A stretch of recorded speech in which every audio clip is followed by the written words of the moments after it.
ચાલો મિત્રો, આજે આપણે જાણીશું કાશી વિશ્વનાથ મહાદેવ કેવી રીતે પ્રગટ થયા.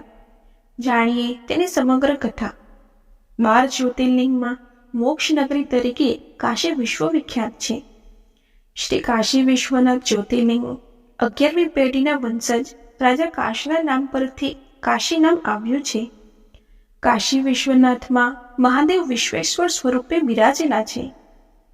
રામાયણના સર્જક ગોસ્વામી તુલસીદાસ, સંત કબીર, જૈનના 7મા તીર્થકર સુપાર્શ્વનાથ અને 23મા તીર્થકર પાર્શ્વનાથની પવિત્ર જન્મભૂમિ એટલે ગંગા નદીના પશ્ચિમ કાંઠા પર આવેલી કાશીની ભૂમિ.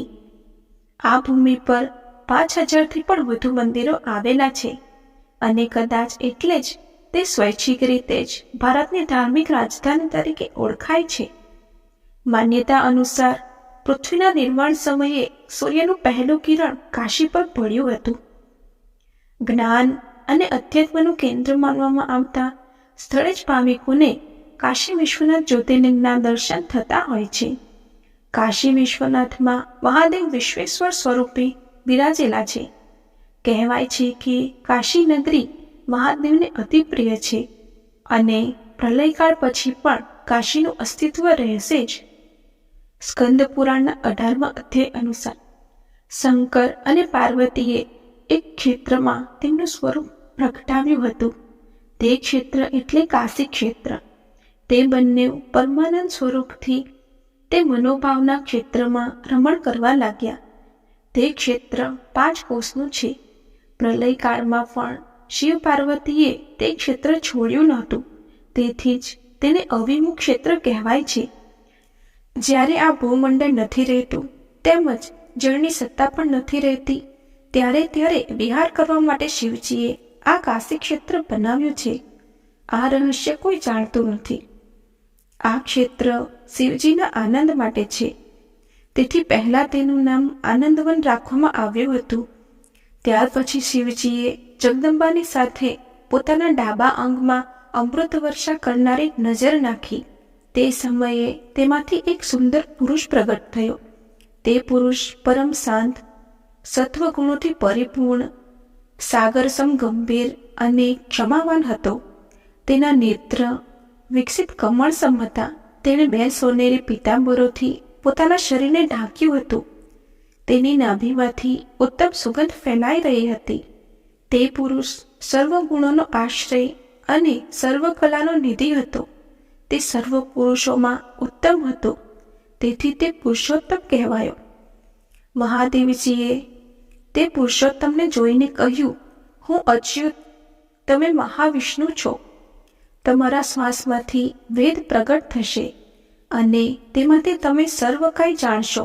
તેમને આવું કહીને ઉમા અને શિવજી આનંદવનમાં પ્રવેશ્યા.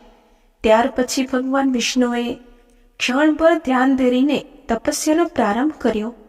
તેમણે પોતાના ચક્રથી એક સુંદર જળાશય ખોદ્યું અને તેને પોતાના પસીનાથી ભરી દીધું. તેને કિનારે ઘોર તપસ્યા કરવા માંડી. ત્યારે શિવજી ઉમા સાથે પ્રગટ થયા અને બોલ્યા, હે મહાવિષ્ણુ, તમે કોઈ વરદાન માંગો. શ્રી વિષ્ણુ બોલ્યા, હે મહેશ્વર, જો આપ પ્રસન્ન હો તો હું સદાય ભવાની સહિત આપના દર્શન કરવા ઈચ્છું છું. ભગવાન શિવ બોલ્યા, હે જનાર્દન, આ સ્થાન પર મારી મણિજડિત કર્ણિકા પડી ગઈ છે. તેથી આ તીર્થનું નામ મણિકર્ણિકા થાવ અને તમારી ઈચ્છા પ્રમાણે મારા ભવાની સહિતના દર્શન થશે. શ્રી વિષ્ણુએ કહ્યું, હે પ્રભુ, આ તીર્થ મુક્તિનું પ્રધાન ક્ષેત્ર થાય. અહીં શિવ સ્વરૂપ જ્યોતિ પ્રકાશિત થાય એટલે આનું બીજું નામ કાશી થાય. કાશીનું સ્મરણ કરનાર લોકોના પાપોનો ક્ષય પણ થઈ જાય. શ્રી મહાદેવજી બોલ્યા, હે મહાબાહો, તમે વિવિધ પ્રકારની સૃષ્ટિઓ રચો.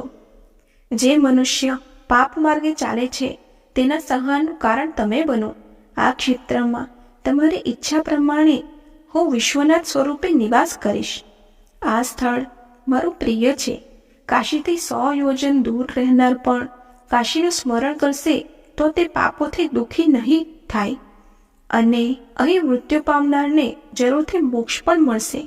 વિશ્વનાથ જ્યોતિર્લિંગ સ્વરૂપે કાશીમાં તે પ્રિય સ્થળ હોવાને લીધે તથા ભગવાન વિષ્ણુની પ્રાર્થનાને લીધે વસ્યા. આમ આ સ્કંદ પુરાણના આધાર પરથી એમ કહી શકાય કે ભોળાશંભુ વિશ્વનાથ જ્યોતિર્લિંગ સ્વરૂપે કાશીમાં તે પ્રિય સ્થળ હોવાને લીધે તથા ભગવાન વિષ્ણુની પ્રાર્થનાને લીધે વસ્યા. એક પૌરાણિક કથા પ્રમાણે હિમાલયમાં વસવાટ કરતા શિવજીના ધ્યાન કે સમાધિમાં કોઈ વિઘ્ન ન આવે તે માટે પાર્વતીજીએ પોતાના પતિ શિવજીને બીજું સ્થળ શોધવાની પ્રાર્થના કરી અને શિવજીએ રાજા દિવોદાસની કાશીનગરી પસંદ કરી. ત્યારે નિકુંભ નામના શિવગણે શિવજીના શાંત અને એકાંત નિવાસ માટે તે નગરીને મનુષ્ય વગરની બનાવી દીધી. શિવજી અને પાર્વતીજી આ સ્થળે નિવાસ કરવા લાગ્યા.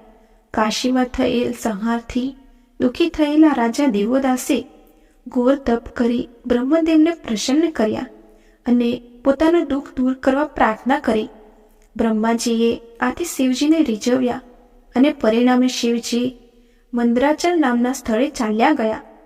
પણ શિવજીનું કાશી પ્રત્યેનું આકર્ષણ અકબંધ હતું.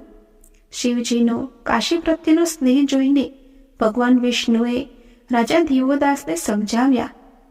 રાજા દિવોદાસ ભગવાન વિષ્ણુ થકી જ્ઞાન મેળવી તપોવનમાં જવા પ્રવૃત્ત થયા. ત્યારબાદ વારાણસી નગરી શિવજીનું કાયમી નિવાસસ્થાન બની ગઈ. શિવજીએ ત્રિશૂળ પર આ નગરીની સ્થાપના કરી છે. વારાણસીમાં શિવ અને શક્તિનો નિવાસ છે. ભગવાન વિશ્વનાથ કાશીમાં જ રહીને પણ સર્વવ્યાપી છે. જે મનુષ્ય કાશીમાં લાંબો સમય રહીને દેવયોગ કે બીજે પણ મરણ પામે તો પણ તે સ્વર્ગીય સુખ ભોગવીને અંતે કાશીને પ્રાપ્ત કરે છે અને છેવટે મોક્ષ પદ પામે છે.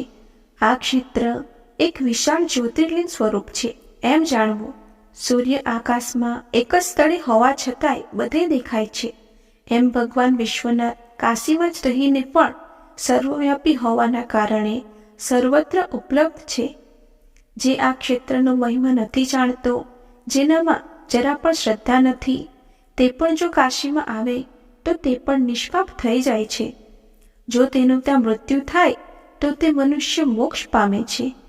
કાશીમાં પાપ કરીને પણ જો તે મનુષ્ય ત્યાં જ મૃત્યુ પામે તો તે પહેલા રુદ્ર પિશાચ થઈને મુક્તિ પામે છે.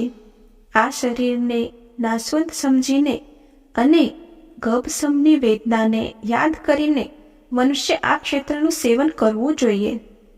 હજુ હું યુવાન છું, હજુ મારો મૃત્યુ દૂર છે, આવી વાતો કદી મનમાં ન લાવવી જોઈએ. વૃદ્ધાવસ્થા પ્રાપ્ત થયા પછી પોતાના તુચ્છ ગૃહને ત્યાગીને ભગવાન શંકરની કાશી નગરીની યાત્રા કરવી જ જોઈએ. સુરતનું જમણ અને કાશીનું મરણ ભાગ્યશાળીને મળે છે. તો આ હતી કથા કાશી વિશ્વનાથની. કાશી કે કંકર શિવ શંકર હે, એટલે કે કાશીના કાંકરે કાંકરે શંકર વસે છે. આ વિધાન જે માટે વપરાય છે તે પવિત્ર જગ્યા એટલે કાશી.